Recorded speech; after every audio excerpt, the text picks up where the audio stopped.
বরিশাল শিক্ষা বোর্ড তাদের ওয়েবসাইটে রেজাল্ট প্রকাশ করেছে বোর্ড চ্যালেঞ্জের। তোমাদের রেজাল্ট অলরেডি তোমরা বরিশাল শিক্ষা বোর্ড থেকে দেখতে পারবা।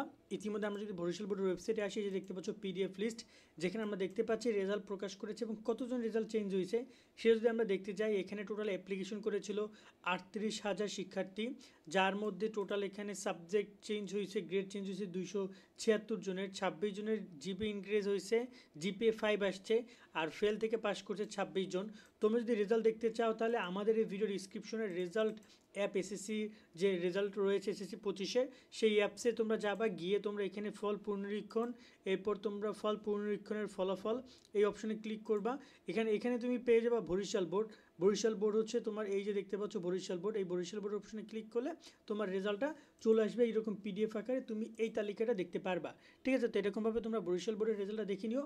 ইতিমধ্যে বরিশাল বোর্ডের রেজাল্ট কিন্তু প্রকাশিত হয়েছে। কার রেজাল্ট চেঞ্জ হয়েছে আমি জানি না, বাট 38,000 শিক্ষার্থী রেজাল্ট আবেদন করেছে, মাত্র 276 জনের রেজাল্ট চেঞ্জ হয়েছে। বিষয়টা খুবই দুঃখজনক, খুবই খুবই দুঃখজনক। তোমাদের অবশ্যই মতামত জানাই কমেন্টে।